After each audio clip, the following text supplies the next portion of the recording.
नमस्कार दोस्तों, all TT तैयारी चैनल में आप सभी साथियों का फिर से एक बार स्वागत है। साथियों, बिहार सरकार शिक्षा विभाग की तरफ से रातों रात 2 लेटर जो है वो जारी किया गया है। एक लेटर मैंने आप सभी को सुबह सुबह दे दिया था, दूसरी लेटर भी आप सभी के बीच में लाने की पूरी कोशिश किया हूं और लाया भी हूं। और इसमें क्या कहा जा रहा है ये भी हम सभी को समझना बहुत ही जरूरी है, क्योंकि आपके द्वारा बार बार कुछ महत्वपूर्ण प्रश्न पूछा जा रहा है, उसका जवाब भी मैं इस वीडियो में देने जा रहा हूं। कन्हैया प्रसाद जी के द्वारा यह लेटर जारी किया गया है और सभी जिला पदाधिकारी को भेजा गया है।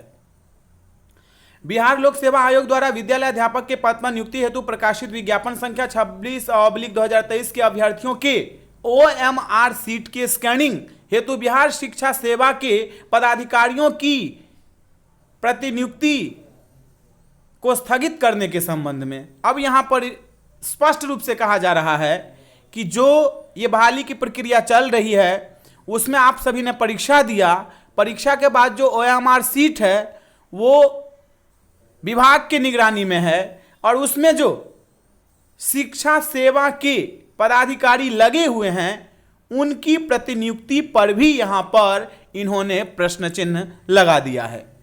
महाशय, उपर्युक्त विषयक बिहार लोक सेवा आयोग द्वारा विद्यालय अध्यापक के पद पर नियुक्ति हेतु प्रकाशित विज्ञापन संख्या 26/2023 के अभ्यर्थियों के OMR सीट के स्कैनिंग हेतु बिहार शिक्षा सेवा के पदाधिकारियों का सेवान सहित अन्य जिलों से बिहार लोक सेवा आयोग प्रतिनियुक्ति की गई है। ध्यातव्य हो कि आयोग द्वारा ली जाने वाली परीक्षा शिक्षा विभाग के अंतर्गत विद्यालय अध्यापक की नियुक्ति से संबंधित है। शिक्षा विभाग की नियुक्ति से संबंधित होने के कारण शिक्षा विभाग के पदाधिकारियों को बिहार लोक सेवा आयोग में प्रतिनियुक्ति करना उचित नहीं है। अब ये उचित नहीं है, अनुचित नहीं है, ये सब प्रश्न चिन्ह यहाँ पे खड़ा हो गया है। अब तो यहाँ पर OMR सीट स्कैनिंग पर भी ग्रहण लगते हुए हमको दिखाई दे रहा है कि हो सकता है कि OMR सीट की जो स्कैनिंग चल रही है कहीं उस पर भी ग्रहण ना लग जाए। दूसरा है कि ध्यातव्य हो कि इस कार्यालय के पत्रांक संख्या 2019 दिनांक 5/9/2023 द्वारा बिहार लोक सेवा आयोग द्वारा विद्यालय अध्यापक के पद पर नियुक्ति हेतु प्रकाशित संख्या इतना के अभ्यर्थियों के प्रमाण पत्रों के सत्यापन कार्य को रोक दिया गया है। ये तो मैंने आप सभी को पहले ही वीडियो दे दिया है कि बिहार लोक सेवा आयोग की तरफ से जो प्रमाण पत्र की सत्यापन पूरे 38 जिला में कराया जा रहा था उसको एक तरह से शिक्षा विभाग ने रोक लगा दिया है। अब तो बिहार लोक सेवा आयोग के अध्यक्ष महोदय क्या करते हैं नहीं करते हैं, ये तो जब तक उनका लेटर नहीं आता है तब तक इस पर कहना बड़ी ही जल्दीबाजी होगी, जिसकी सूचना आप सभी को भी दी गई है। ये कह रहे हैं कि इसकी सूचना आप सभी को दी गई है, मतलब कि DM साहब को भी दी गई है। उक्त के परिप्रेक्ष्य में विभागीय पत्रांक संख्या 1545 दिनांक 1/9/2023 का विलोपित समझा जाए। दूसरा है कि अतः अनुरोध है कि बिहार लोक सेवा आयोग द्वारा विद्यालय अध्यापक के पद पर नियुक्ति हेतु प्रकाशित विज्ञापन संख्या इतना अभ्यर्थियों को OMR सीट को स्कैनिंग हेतु बिहार शिक्षा सेवा के प्रतिनियुक्त पदाधिकारियों को स्कैनिंग हेतु प्रतिनियुक्ति विरमित नहीं किया जाए। उपरोक्त पर अपर मुख्य सचिव का अनुमोदन जो है वो प्राप्त है। अब यहां पर एक तरह से कह रहे हैं विरमित करने के लिए, एक तरह से कह रहे हैं विरमित नहीं करने के लिए।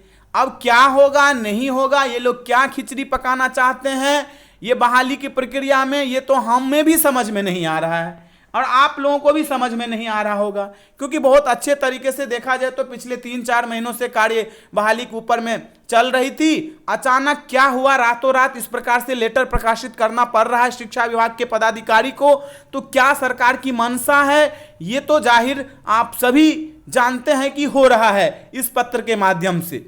एक तरफ कहा जा रहा है कि आप हमसे सहयोग मत लीजिए, दूसरी तरफ कहा जा रहा है कि विरमित नहीं किया जाए। अब क्या होगा नहीं होगा ये तो अपर मुख्य सचिव के द्वारा लेटर यदि निकाला जाता है उसमें स्पष्ट होगा, या बिहार लोक सेवा आयोग की तरफ से लेटर निकाला जाएगा उसमें स्पष्ट होगा। अब यहां पर अपर मुख्य सचिव की तरफ से कोई लेटर नहीं निकाला जा रहा है, ये बहुत ही बड़ी बात है। अपर मुख्य सचिव का हस्ताक्षर आपको किसी भी लेटर में दिखाई नहीं देगा, लेकिन यहां पर जो कन्हैया प्रसाद श्रीवास्तव है निदेशक माध्यमिक शिक्षा, वो हर लेटर में ये लिख दे रहे हैं कि अपर मुख्य सचिव का अनुमोदन प्राप्त है। ये भी थोड़ी सी सोचने वाली बात है। पहले आपने देखा होगा कि जो भी बहाली की प्रक्रिया चल रही थी उसमें कहीं से भी कोई व्यवधान होता था तो अपर मुख्य सचिव जी के द्वारा जो है लेटर निकाला जाता था, उसमें उनका हस्ताक्षर होता था। लेकिन ये 7 दिनों से देखा जा रहा है, जैसे छुट्टी के लेकर के आप देख लीजिए, उसमें भी कहीं अपर मुख्य सचिव जी का हस्ताक्षर आपको किसी भी लेटर में दिखाई नहीं दिया होगा। अब ये क्या करना चाहते हैं, कहीं ओएमआर सीट को भी रोक के रखेंगे क्या? ऐसा प्रश्न है शिक्षक अभ्यर्थी का, इसलिए ये वीडियो बनाना पड़ा। मैं आपसे यही कहूंगा कि अब क्या होगा नहीं होगा ये बीपीएससी के अध्यक्ष महोदय जी ही लेटर के माध्यम से हम सभी को बताएंगे। बस थोड़ा सा हम सभी को इंतजार करना होगा। कई साथी हमारे कह रहे थे क्या नहीं जाऊं प्रमाण पत्र सत्यापन के लिए, तो भाई अपर मुख्य सचिव या जो भी है माध्यमिक शिक्षा निदेशालय की तरफ से लेटर जारी किया गया, लेकिन जो आपका प्रमाण पत्र का सत्यापन करा रहा है उनके तरफ से तो अभी तक कोई लेटर जारी नहीं किया गया है। तो आप काहे नहीं जाइएगा? आपको तो जाना चाहिए, वहां पर मना कर देगा तो घर आ जाइएगा।